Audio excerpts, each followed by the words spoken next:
welcome to DCTV. I'm your host, Goblin in Green. Today we are here to talk about episode 10 of The Flash. This episode starts with Barry training to get better, because you see the previous episode was him getting his fucking shit kicked in by Reverse Flash. And this is him and Harrison training to get stronger to be able to fight him, because they know this threat's coming and it's coming fast. They do show like Flash pushing himself to get stronger, and it really does work to the advantage of the show.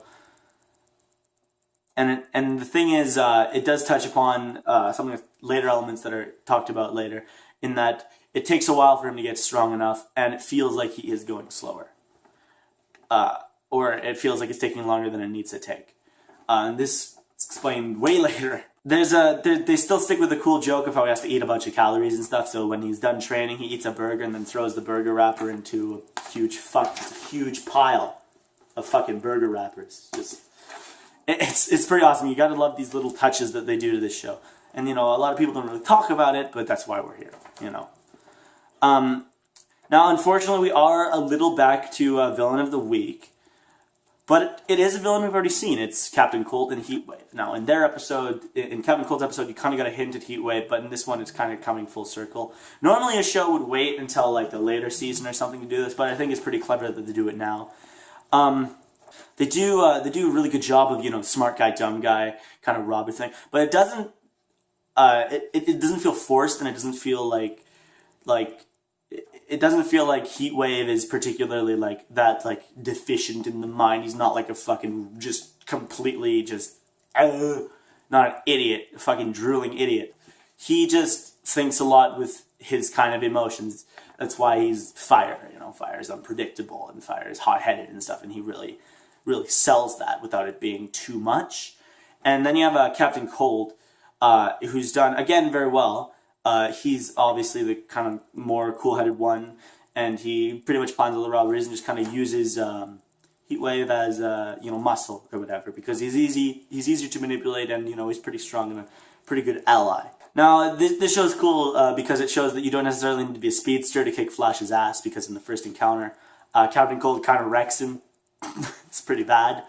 But what do you expect with a gun that's supposed to slow people down, and when you're the fastest man alive, you gotta fucking deal with that shit. At the end, they have their final, huge encounter where Flash is actually helped by Eddie, and this is the one episode where basically Captain Cold and Heatwave start some shit in public. They're not in a building, or they're not, somewhere private. They started in public, and people finally take notice of the Flash and realize that the Flash is a legitimate thing.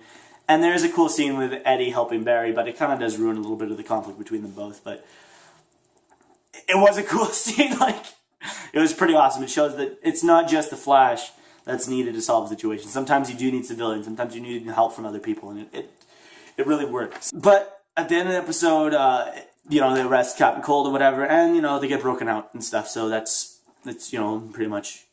If it were Marvel, they would just murder Captain Cold and never mention him again. So it's nice that they do that. They don't do that.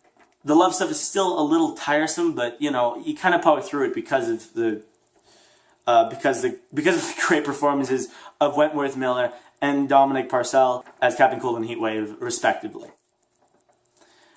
They keep this episode from dragging, and their chemistry really works.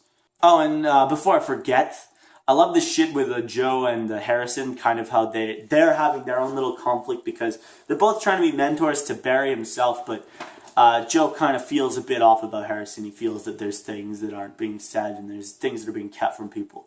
And I think that's it's very cool. It kind of shows, Joe says he's a detective, so it kind of shows his kind of skill with that, And also a nice little cool thing for the fans. This is the first time that the Flash is called the Scarlet Speedster, which is another name that he's been given, and it's pretty badass. I love it. And of course, Barry is now living with Joe. That's kind of cool. I mean, he did say he's still living in an apartment, and it was sort of weird how he has to run out every time, and there's just a huge fucking blur. It's kind of hard not to notice the Flash, Taking all this into account, this episode deserves at least a 6.5 out of 10. Captain Cold and Heatwave made this fucking episode. I really think if you didn't have those actors playing those characters, I think this episode would be one of the less likable episodes. But as it stands, a 6.5 out of 10. This is an episode not to miss if you're a fan of Captain Cold and Heatwave. I'm Goblin Green, and I will see you on the next installment of DC TV. Thanks for watching.